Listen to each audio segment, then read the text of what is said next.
আমি আজকে পোলট্রি মুরগির মাংস রান্না করব।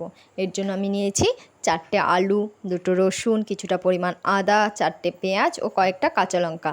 প্রথমে আলুগুলোকে ছুলে নিয়েছি, ছুলে এভাবে বড় বড় করে কেটে নেব। একে একে সব মশলাগুলো রেডি করে নিচ্ছি। 4টে পেঁয়াজ, এই যে কিছুটা কয়েক কোয়া রসুন ছুলে নিয়েছি, কিছুটা পরিমাণ আদা ছুলে নিয়েছি, এই যে কয়েকটা কাঁচা লঙ্কা। আমরা খুব বেশি ঝাল খাই না বাচ্চারা, এর জন্য অল্প নিয়েছি। এবার সব ধুয়ে এই যে নিয়েছি, কাঁচা লঙ্কাগুলো চিড়ে নিয়েছি, আর 2টো পেঁয়াজ আমি কুচিয়ে নিয়েছি, আর 2টো বড় বড় করে কেটে নিয়েছি। কুচোনোটা আমি সোমবারের সময় দিয়ে দিব, আর বড় বড়টা বেটে দেব। এইদিকে আমি মাংসগুলোকে ভালো করে ধুয়ে নিয়েছি। মাংসর পিসগুলো খুব বেশি বড়ও না, খুব বেশি ছোটও না, কারণ খুব বড় পিস হলে ভিতরে মশলা ঢোকে না, ভালো করে লবণ ঢোকে না, খেতে ভালো লাগে না। সেজন্য আমি মাঝারি সাইজের করে নিয়েছি। এইদিকে আমি প্রথমে কড়াই বসিয়ে দিলাম, গোটা ধনে ও গোটা জিরে কড়াইয়ের মধ্যে দিয়ে দিলাম। এগুলো একটু হালকা করে ভেজে নেব। মশলাটা শুকনো খোলায় হয়ে গেছে আমার ভাজা, নামিয়ে নিলাম। এবার ওই কড়াইতে কিছুটা পরিমাণ সরষের তেল দিয়ে প্রথমে আলুগুলোকে ছেড়ে দেব। আলুগুলোকে ভালো করে ভেজে নেব। এই যে একে একে আলুগুলো সব দিয়ে দিলাম।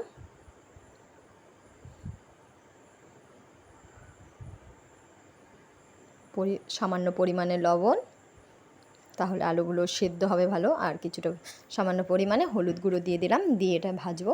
আমাদের মাংস তরকারি বলতে আলু লাগবেই, মাংস না হলেও চলবে, কিন্তু আলু লাগবে।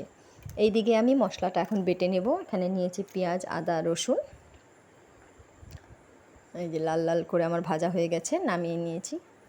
সুন্দর কালারটা এসেছে, লাল লাল। কিছুটা তেল ছিল, ওর মধ্যে আমি আরও একটু তেল ঢেলে দিলাম। এবার ফোড়নে একটা তেজপাতা ও কিছুটা গরম মশলা, গোটা গরম মশলা, আর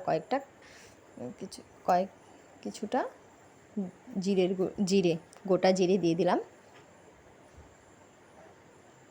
এবার আমি পেঁয়াজ কুচি আর কাঁচা লঙ্কা চেরাগুলো দিয়ে দিব।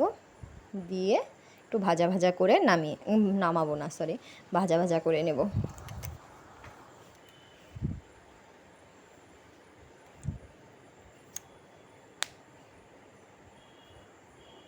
লাল লাল করে এই যে ভেজে নিলাম। এবার ওর মধ্যে মাংসগুলো দিয়ে দেবো। এভাবে মাংসগুলো একটু ভেজে নিলে মাংসগুলো ভাঙেও না, কিছু হয় না, নরমও হয়, কিন্তু ভাঙে না। এক্সট্রা করে আর মাংস ভাজার প্রয়োজন পড়ে না। অনেকে এক্সট্রা করে আগে ভেজে নেয়, ভেজে নামিয়ে নেয়। আমি ভেজে নামাই না, আমি এভাবেই করি। আর এখানে আমি সামান্য পরিমাণে আবার লবণ দিলাম, আর একটু হলুদ দিলাম, যাতে মাংসর ভিতরেও ঢোকে লবণটা।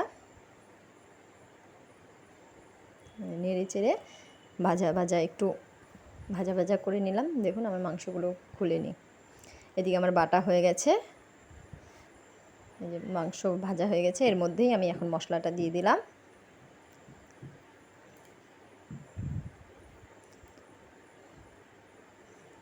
হয়ে গেছে। এখন আমি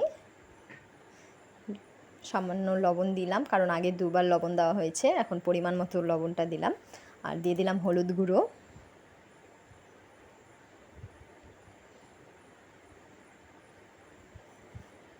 এখন মাংসটাকে কষাবো, ভালো করে কষাবো।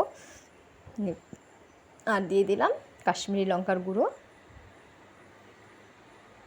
কালারের জন্য দিয়েছি আমি এটা।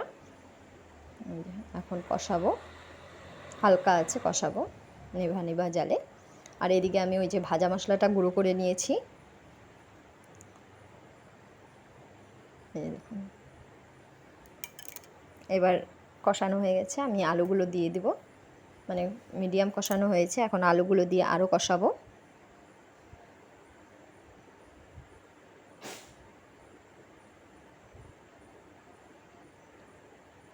এবার ভাজা মশলাটা দিয়ে দিলাম। মোটামুটি আমার কষানো হয়ে গেছে, তো এবার ভাজা মশলাটা দিয়ে দিলাম।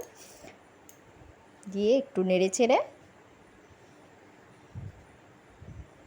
মশলাটা ভাজা, এর জন্য খুব বেশি দিয়ে কষাতে হবে না। এবার জল দিয়ে দিলাম, ঠান্ডা জলই দিলাম, আপনারা চাইলে গরম জলও দিতে পারেন।